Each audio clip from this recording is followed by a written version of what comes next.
ஜீ தமிழில் ஒளிபரப்பாகிற கார்த்திகை தீபம் சீரியலில் என்ன நடந்துச்சு அப்படின்றத ஷார்ட்டாக பார்த்துருவோமா? அதாவது நம்ம ரேவதியை பார்த்துட்டு கார்த்திக் ரொம்பவே வருந்துறாரு. ரேவதி கோவிலில் இருப்பதை பார்த்த கார்த்திக் இங்கே என்ன பண்ணிக்கிட்டு இருக்க அப்படின்ற மாதிரி கேட்டு அவங்கள வீட்டுக்கு அழைச்சிட்டு வராங்க.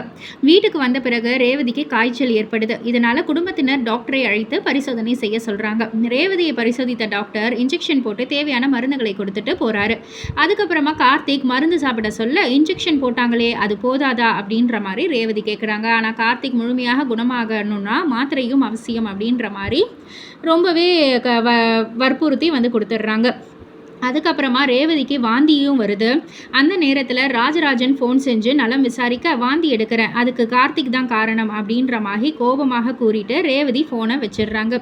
இதை கேட்ட ராஜராஜன் ரேவதி கர்ப்பமாக இருப்பதாக தவறாக புரிஞ்சுக்கிறாங்க. உடனே இந்த விஷயத்தை மயில் வாகனம், ரோஹிணி மற்றும் சுவாதியிடம் பகிர்ந்து கொண்டு சந்தோஷப்படுறாரு. ரேவதிக்கு வாழ்த்து சொல்ல அனைவரும் முடிவு செய்தாலும் ஒருவருக்கொருவர் தெரியாமல் ஸ்வீட் பாக்ஸுடன் தனித்தனியாக வீட்டுக்கு வராங்க.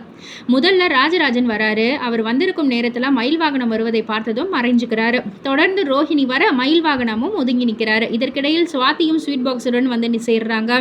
அனைவரும் மாறி மாறி வாழ்த்து சொல்வதை பார்த்து ரேவதி குழப்பமடைகிறாங்க.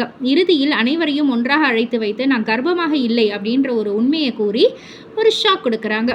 ரேவதியின் இந்த விளக்கத்தால் குடும்பத்தினர் ஏமாற்றத்துடனும் அதிர்ச்சியுடனும் நிற்கும் நிலையில் அடுத்ததாக என்ன நடக்க போகுது அப்படின்றத ஒரு பெரிய கேள்விக்குறியாக வச்சுருக்காங்க. ஸோ இதற்கு விடை தெரியணும்னா ஜீ தமிழில் இரவு 9 மணிக்கு கார்த்திகை தீபம் சீரியலில் காண தவறாதீர்கள். அண்ட் இது போல் சீரியல் அப்டேட்டுக்கு நம்ம சேனலை சப்ஸ்கிரைப் பண்ணுங்கள், லைக் பண்ணுங்கள், ஷேர் பண்ணுங்கள்.